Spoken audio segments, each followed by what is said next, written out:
Okay guys, इस video में हम करेंगे फल मक्खी, फ्रूट फ्लाई एंट्रो 311 का नेक्स्ट टॉपिक।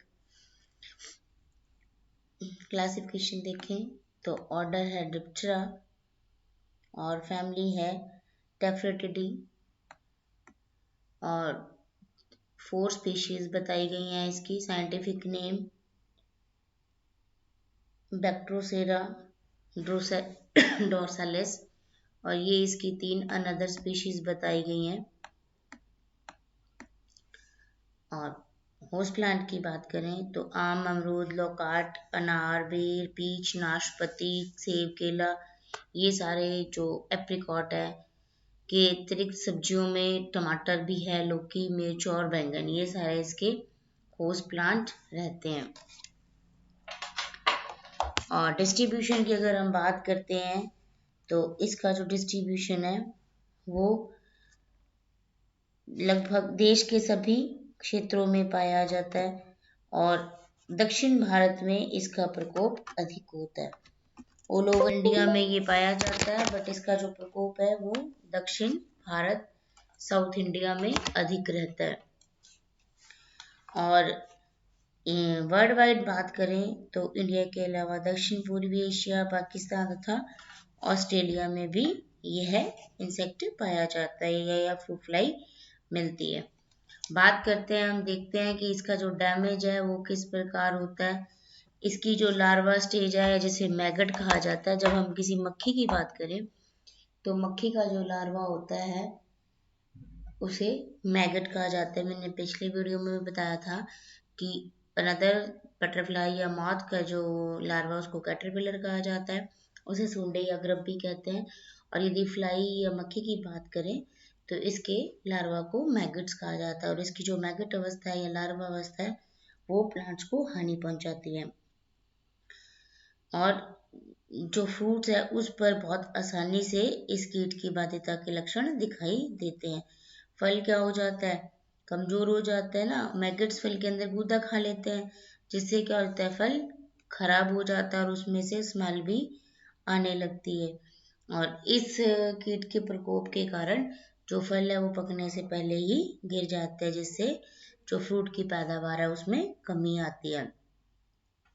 और अमरूद के फल में यह स्पंज की तरह हो जाता है, खाने के लायक नहीं रहते, तो फ्रूट्स क्या हो जाते हैं इसके प्रकोप से खराब हो जाते हैं। नेक्स्ट देखते हैं इसकी जो लाइफ हिस्ट्री है या जीवन इतिहास है, उसमें 4 अवस्थाएं पाई जाती हैं। एग, फिर लार्वा, प्यूपा और प्रौढ़ पाए जाते हैं। एग की बात करें तो जो फीमेल फ्लाई है या जो मादा मक्खी है वो सफेद रंग के 2 से 11 के समूह में अंडे देती है और फलों की भित्ति में अंडोपक को गड़ा कर देती है। जो ये फ्लाई है इसका जो पीछे का हिस्सा है उसमें अंडोपक पाया जाता है, तो ये उस फ्रूट के अंदर अंडे देती है और अंडों जीवन काल में 150 से 200 अंडे देती है। और गर्मियों में इसकी हैचिंग का जो टाइम है वो 2 से 3 दिन रहता है और जबकि सर्दियों में बात करें तो यह है 15 दिन में हैचिंग होती है। नेक्स्ट देखते हैं इसका जो लार्वा है या इसका जो मैगट है वो कैसा होता है। तो इसका जो मैगट निकलता है वो पारदर्शक होता है और 1 mm लंबा होता है, जबकि जो पूर्ण विकसित मैगट होता है वो 8 से 9 mm का होता है। मैगट सफेद रंग का हो जाता है, सफेद रंग का होता है और लार्वा अवस्था जो होती है वो 7 से 28 दिनों की रहती है। जब मैगट पूर्ण विकसित हो जाता है तब तक ग्रसित फल में सड़न प्रारंभ हो जाती है, क्योंकि एग क्या है फलों के अंदर दिए जाते हैं और लार्वा क्या है वही निकलता है और पूरा उसके गूदे को खा जाता है। जब तक वो लार्वा पूरे विकसित होते हैं पूरे के पूरा जो फ्रूट है वो सड़ जाता है और सड़न के कारण वह जमीन पर गिर जाता है और मैगट बाहर निकल कर जमीन के अंदर प्यूपा अवस्था में बदलने के लिए चले जाते हैं। नेक्स्ट देखते हैं हम इसकी प्यूपा या जो कोया बनाता है, कोकून बनाता है। जो ये मैगट्स हैं वो मिट्टी के अंदर क्या करते हैं 8 से 13 mm गहराई में जाकर प्यूपा अवस्था में बदल जाते हैं, जो ब्राउन कलर का और 4 से 5 मिलीमीटर लंबा होता है। अगेन वही कि टेम्परेचर वेरिएशन के कारण इसकी कोशावस्था है वो भी प्रभावित होती है, उसका भी टाइमिंग अलग अलग रहता है। कोशावस्था गर्मियों में अगर बात करें तो वो 4 से 7 दिन की रहती है, और अगर हम विंटर सीजन की बात करते हैं तो यह 42 डेज की रहती है। नेक्स्ट देखते हैं हम इसका ब्रोड या इसका जो एडल्ट है। एडल्ट क्या होता है, ये घरेलू मक्खी की तरह ही दिखाई देता है, और शरीर और तथा पंखों पर पीले तथा भूरे रंग के पैच लगे होते हैं। ये मक्खियां काफी दिनों तक जीवित रहती हैं, और जो सर्दी होती है या विंटर सीजन जो होता है उसमें इसी अवस्था में रहती हैं।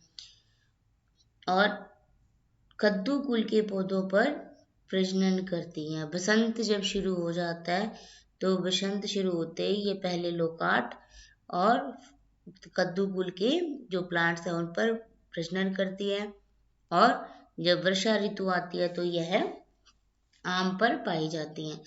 और इसका जीवन चक्र जो है वो 16 से 42 दिन रहता है। कंप्लीट मेटामॉर्फोसिस पाया जाता है, और एक से अधिक पीढ़ियां एक साल में पाई जाती है। 4 अवस्थाएं, एक एग, दूसरा लार्वा, तीसरा प्यूपा और फोर्थ एडल्ट। अब देखते हैं हम इसके कंट्रोल या प्रबंध कैसे करते हैं, इसका मैनेजमेंट कैसे होता है, इसका प्रबंधन किस प्रकार कर सकते हैं। या तो प्रिकॉशंस हमें यूज करनी पड़ेंगी, सावधानियां रखनी पड़ेंगी, या फिर दवाओं के प्रयोग से हम इसका प्रबंधन कर सकते हैं। जो कीट ग्रसित फल होते हैं उनको एकत्रित करके नष्ट कर देना चाहिए, और जहरीला चारा बनाना चाहिए जिसमें प्रोटीन, हाइड्रोलाइसेट, शक्कर, मालाथियान, फिट्टी ईसी और पानी मिलाकर चौड़े मुंह के मिट्टी में बर्तन में भरकर बगीचे में कई जगह पर रख दें, जिससे क्या है वो फ्लाइज उसमें मर जाएंगी। और जिस समय फल पकने वाले होते हैं उस टाइम 0.05 मालाथियन का छिड़काव करना चाहिए। तो इस प्रकार ये जो फ्रूट फ्लाई है उसको कैसे कंट्रोल करते हैं, क्या क्लासिफिकेशन है, क्या उसकी लाइफ हिस्ट्री है। नेक्स्ट हम देखते हैं सेजोनस स्केल क्लासिफिकेशन देखते हैं। ऑर्डर हेमिप्टेरा, फैमिली डिस्पिडिडी या कॉक्सिडी भी कहते हैं इसे। और अगर साइंटिफिक नेम की बात करें या इसके जीनस स्पीशीज की बात करें तो क्वाड्रापिटिडस परनीसियोसस ये इसका साइंटिफिक नेम है, या जिसे हम जीनस स्पीशीज भी कहते हैं। होस्ट प्लांट की बात करते हैं तो जो सेंजोस स्केल है इसके जो होस्ट प्लांट है वो सेब, नाशपाती, आड़ू, चेरी, प्लम के अलावा जो ऑर्नामेंटल प्लांट्स हैं और जो श्रब्स होती हैं वो सारे इसकी होस्ट प्लांट होते हैं। नेक्स्ट देखते हैं हम इसका डिस्ट्रीब्यूशन या वितरण कहाँ कहाँ पाया जाता है। लगभग सभी देशों में, या ये कहा जाए कि पूरे वर्ल्ड में यह है जो सेजोनस स्केल है वो सेंजोस स्केल पाया जाता है।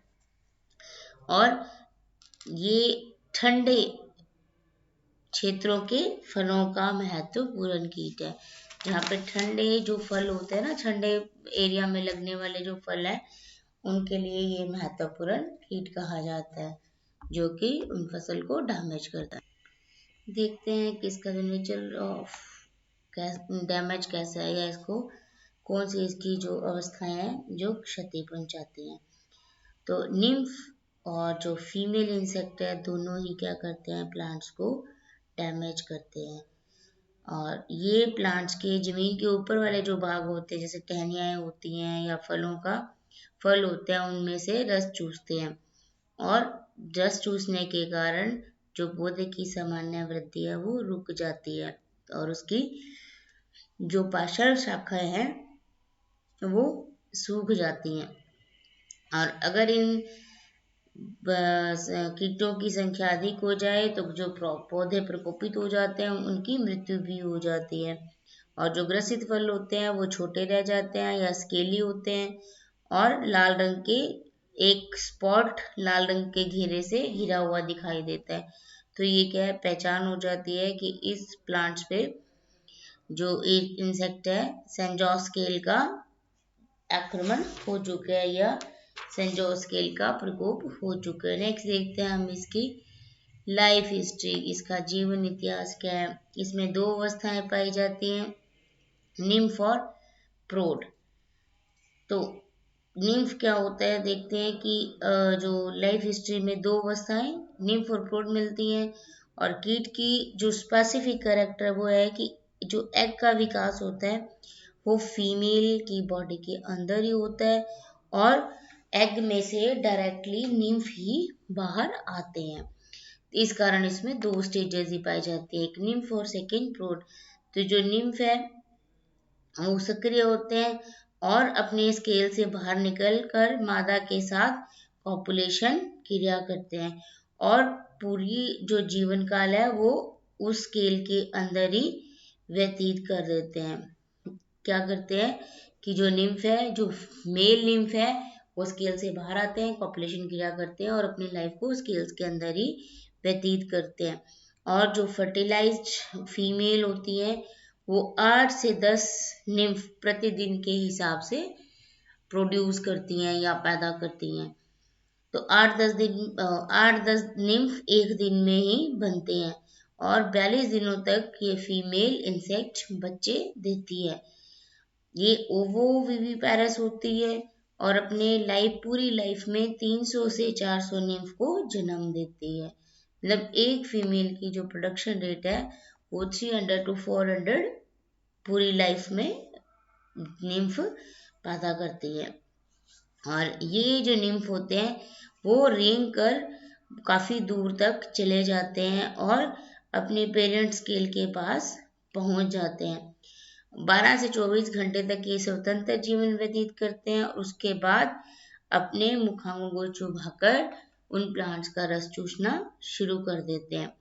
और इसमें क्या होता है, 4 निम्फल इंस्टार के बाद विकसित होता है। जो ये निम्फ है इसमें 4 इंस्टार पाए जाते हैं और फिर ये निम्फ पूर्णतः विकसित हो जाता है। और जो मेल है वो 25 से 31 दिनों में और जो फीमेल है वो 30 से 40 दिनों में पूर्ण विकसित होते हैं। अब इसमें भी स्पेसिफिक कैरेक्टर हो गया ना, फीमेल 25 से 31 दिनों में और फीमेल 30 से 40 दिनों में पूरी तरह से विकसित हो जाती हैं। तो नेक्स्ट हम देखते हैं कि इसका जो प्रोड है वो किस प्रकार से होता है या कैसा दिखाई देता है। जो फीमेल इंसेक्ट है वो गोल और लगभग 20 mm व्यास का होता है और इसके बाहर वैक्सी शेल पाई जाती है तथा सेंट्रल निप्पल उठी हुई होती है। और जो मेल है उसका जो आकार है वो अंडाकार होता है और 1 mm लंबा होता है और बाहर के जो आवरण है उसके बड़े किनारे के पास उठे हुए धब्बे दिखाई देते हैं। नर जो मेल है वो कोमल होता है और पीले रंग के 2 पंख वाला होता है, जबकि जो फीमेल है वो 10 से 14 दिनों के बाद निम्फ पैदा करना प्रारंभ कर देती है। तो इनकम्प्लीट मेटामॉर्फोसिस पाया जाता है इसमें। मेल और फीमेल में अलग अलग टाइमिंग है उसके विकास की, स्टेजेस 2 पाई जाती हैं, एक निम्फ और एक एडल्ट। और जो ग्रेविड मदर होती है, जो गर्भवती माँ होती है, वह 50 से 53 दिन 50 to 53 डेज तक जीवित रहती है। और जो मेल है वो केवल 24 से 32 घंटे ही जीवित रहता है, अल्पायु होता है वो, 24 से 32 घंटे में ही उसकी लाइफ कंप्लीट हो जाती है। और इस अवधि में जो पंखहीन मादा से यह कॉपुलेशन की क्रिया करते हैं। नेक्स्ट देखते हैं हम इसका जो कंट्रोल है वो किस प्रकार करते हैं, इसका जो मैनेजमेंट है वो कैसे कर सकते हैं। जो गर्मी की ऋतु होती है तब मिथाइल डेमेटॉन मालाथियन की निश्चित मात्रा को 5 से 7 लीटर प्रति पेड़ की दर से छिड़काव करते हैं और नर्सरी में कार्बोफुरान 3G की 10 ग्राम मात्रा प्रति पेड़ की दर से प्रयोग करते हैं। और इसका जो नेचुरल एनिमी है या जो परजीवी है उनको भी यूज करके हम इसकी संख्या को कंट्रोल कर सकते हैं। नेक्स्ट देखते हैं हम वुली एफिस, जो कि ऑर्डर हेमिप्टेरा से और फैमिली इसकी है पेम्फिजिडी या एफिडिडी भी कहा जाता है। और इसका जो जीनस स्पीशीज या साइंटिफिक नेम की बात करें तो एरियोसोमा लैंगिज़रम, ये इसका साइंटिफिक नेम रहता है। होस्ट प्लांट देखते हैं तो होस्ट प्लांट सेब, नाशपाती और क्रेब एप्पल, ये इसके होस्ट प्लांट रहते हैं। और वितरण या इसके डिस्ट्रीब्यूशन की बात करें तो भारत और पाकिस्तान के सेब उत्पादन क्षेत्रों में यह पाया जाता है। मतलब अगर ये सेब है उसका ये पेस्ट माना गया है, तो पाकिस्तान और इंडिया में जहाँ पे भी सेब की खेती की जाती है, सेब की पैदावार की जाती है, वहाँ पर यह पाया जाता है। देखते हैं कि डैमेज इसका किस प्रकार होता है। इसके निम्फ और प्रोड दोनों ही रस को चूस कर हानि पहुंचाते हैं, और जब रस को चूस लिया जाता है तो पत्तियां क्या हो जाती हैं, पीली हो जाती हैं। तने और शाखाओं में रुई के समान सफेद धब्बे दिखाई देने लगते हैं। ये एफिड क्या है, भूमि के अंदर जड़ों से भी रस चूसते हैं, जिससे जड़ों में स्वेलिंग आ जाती है और उसके ऊपर गांठ बनी हुई दिखाई देती है। और इनके कारण भोजन प्लांट्स को प्रॉपर न्यूट्रिशन नहीं मिल पाता, और नर्सरी के अगर प्लांट्स में इनका प्रकोप हो जाता है तो उसकी टहनियाँ सिकुड़ी हुई या श्रिप दिखाई देती हैं। नेक्स्ट देखते हैं इसकी लाइफ हिस्ट्री, कि इसकी जो लाइफ हिस्ट्री है उसमें कितनी स्टेजेस पाई जाती हैं। 2 अवस्थाएं निम्फ और प्रोड पाए जाते हैं, और जो फीमेल है वो सेक्सुअल, और जो मेल है वो एसेक्सुअल, दोनों प्रकार से बच्चों को पैदा करते हैं। परंतु अधिकतर अनिषेक जनन द्वारा प्रजनन होता है, पार्थिनोजेनेसिस के द्वारा। और जो फीमेल है वो अपने लाइफ में 116 बच्चे पैदा करती है। और इसमें 4 निम्फल इंस्टार होते हैं, और इनकी जो स्टेज है वो मौसम के हिसाब से बदलती रहती है। निम्फ काल फरवरी में 35 से 42 दिन, ये क्या टेम्परेचर वेरिएशन है जो इस पर इफेक्ट करती है। तो फरवरी में 35 से 42 दिन, और अगस्त से नवंबर 28 से 30 दिन, और अप्रैल से जुलाई में 10 से 19 दिन का होता है। मीन्स नीम से जो प्रोड बनता है वो टेम्परेचर वेरिएशन के कारण भी अलग अलग होता है। और एक एफिड दिसंबर जनवरी के महीनों को छोड़कर पूरे वर्ष भर ये एक्टिव रहता है, अबाउट 10 मंथ्स ये एक्टिव रहता है। और पंखहीन एफिड्स पूरे साल ही पाए जाते हैं, जबकि जो पंखयुक्त एफिड्स होते हैं वो जुलाई से अक्टूबर में दिखाई देते हैं। मतलब पंखहीन तो पूरे साल पाए जाते हैं, जबकि जो जिनके विंग्स पाए जाते हैं या पंख होते हैं वो जुलाई से अक्टूबर में दिखाई देते हैं। और जो एफिड्स उड़कर चारों ओर फैल जाते हैं और सेक्सुअल रिप्रोडक्शन द्वारा पंखहीन एफिड्स पैदा करते हैं। लाइफ साइकिल देखें तो इसका लाइफ साइकिल है जो 11 से 43 दिनों में पूरा होता है, और वर्ष में लगभग 13 पीढ़ियां मिलती हैं। यह एफिड्स मार्च से सितंबर तक सबसे अधिक सक्रिय रहता है, और दिसंबर के महीने में यह एफिड्स पौधों के ऊपरी भाग से जड़ की ओर चले जाते हैं। पहले कहाँ रहते हैं, ऊपरी भाग में, और बाद में क्या करते हैं, ये जब दिसंबर का महीना आता है या विंटर सीजन होता है, कड़ाके की ठंड होती है, तो ये जड़ की ओर चले जाते हैं। और इसके विपरीत मई के महीने में यह पुनः जड़ों से ऊपर की ओर आ जाते हैं। मीन्स जब पूरी सर्दी होती है तो ये जड़ों में चले जाते हैं, और जब सर्दी कम हो जाती है तो ये वापस ऊपर की ओर आ जाते हैं। इनकम्प्लीट मेटामॉर्फोसिस पाया जाता है। टोटल लाइफ साइकिल 11 से 43 दिन, और एक साल में 13 जनरेशन। हमारे पास स्टेजेस 2 ही पाई जाती हैं, एक निम्फ और एक एडल्ट। 2 ही स्टेजेस में इनकी लाइफ पूरी हो जाती है। अब देखते हैं कि इसका मैनेजमेंट किस प्रकार कर सकते हैं या how to control this in pest. तो प्रतिरोधी जो स्टॉक होते हैं जैसे गोल्डन डेलिशियम, मॉर्टन स्टॉक, इनको लगाना चाहिए। रूट स्टॉक जो होते हैं उनको लगाएं। और जब पतझड़ के समय होते हैं तो डाइजीनिनान 20 EC की 3.75 लीटर क्वांटिटी को 1500 लीटर पानी में मिलाकर प्रति हेक्टेयर की दर से छिड़काव करते हैं। और सर्दी और गर्मी में जड़ों में जो एफिड्स को कंट्रोल करने के लिए मिथाइल डाइमेटॉन 25 EC, मालाथियन 50 EC की 2 लीटर मात्रा को 1500 लीटर पानी में मिलाकर प्रति हेक्टेयर की दर से छिड़काव करते हैं। नेक्स्ट देखते हैं जून और दिसंबर के महीने में जो इसके पैरासाइट्स का प्रयोग करते हैं, परजीव्याम का प्रयोग करते हैं। बहुत ही प्रभावी पैरासाइटॉइड है और हिमाचल जो स्टेट है उसमें इसका प्रयोग सफलतापूर्वक किया जाता है।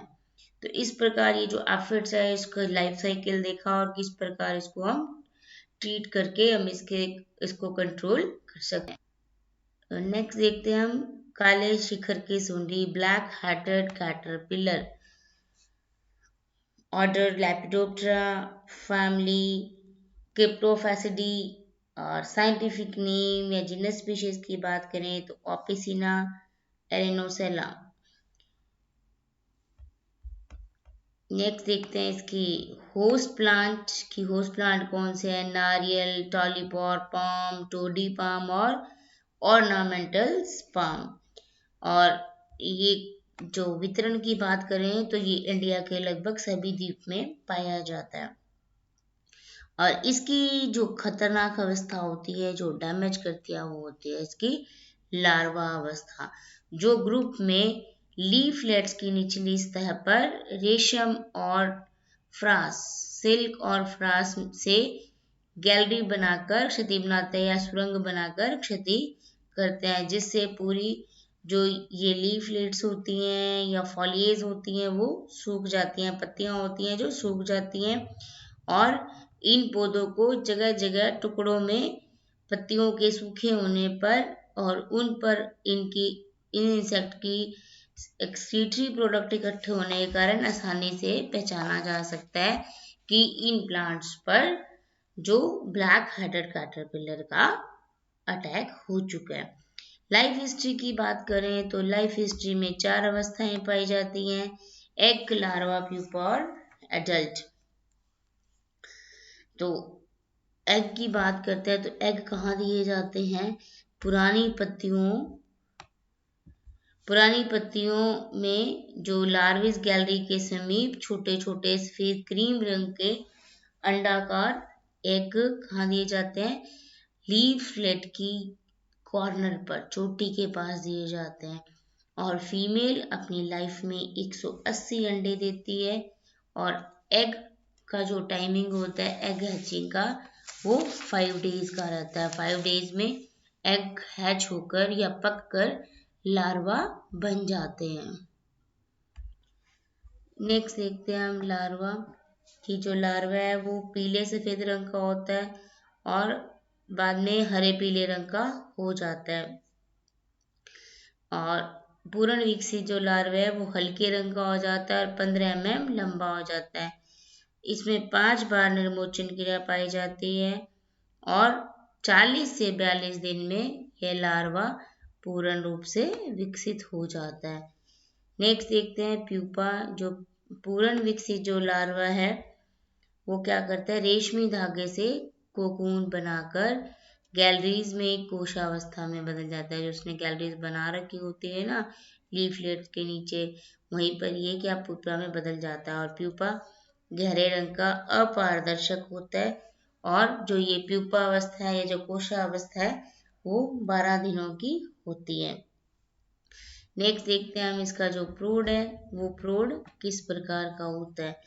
तो प्रोड होते हैं वो 10 से 15 mm लंबे होते हैं और सिर और वक्ष पर हल्के गेरुए रंग के तथा अगली जोड़ी पंख लंबे और पीले होते हैं। जो मेल है वो फीमेल के कंपैरेटिवली छोटे होते हैं और पिछली जोड़ी पंखों के आधार पर बालों का एक गुच्छा पाया जाता है। तो ये क्या हो गया, एक मॉर्फोलॉजिकल करैक्टर कि बालों के गुच्छे का पाया जाना, जिससे हम उसकी पहचान कर सकते हैं। और ये रात्रिचर स्वभाव के होते हैं और जब शाम हो जाती है तो संध्या के बाद ये गोधूली बेला के बाद ये सक्रिय होते हैं और प्रकाश की ओर आकर्षित नहीं होते। कंप्लीट मेटामॉर्फोसिस पाया जाता है। लाइफ साइकिल 58 से 61 डेज में पूरा होता है। स्टेजेस कितनी पाई जाती हैं? 4, 1 egg, 2 larva, 3 pupa and 4 adult. और ये क्या होता है कि पूरे साल ही सक्रिय रहता है और जब गर्म मौसम होता है तो यह अधिक दिखाई देते हैं और बरसात के मौसम में इसकी संख्या में कमी आ जाती है। नेक्स्ट देखते हैं कि हम इसको मैनेज कैसे किया जा सकता है। तो ग्रसित जो लीफलेट्स होते हैं उनको पत्तियों को काट कर जला देना चाहिए और छोटे पौधों में कार्बारिल 50 WP को 2 ग्राम पर लीटर पानी में मिलाकर छिड़काव करना चाहिए। गर्मियों में जनवरी के महीने में 1:1:10 के रेशो में बाथिलिट, ब्रैकोनिट तथा यूलोफिड परजीवा प्रति पेड़ की दर से प्रयोग करना चाहिए और क्लोरोफाइसी 20 की 2.5 लीटर मात्रा को 625 लीटर पानी में मिलाकर प्रति हेक्टेयर की दर से छिड़काव करना चाहिए। तो इस प्रकार ये ब्लैक हार्टेड कैटरपिलर को किस प्रकार हम कंट्रोल कर सकते हैं।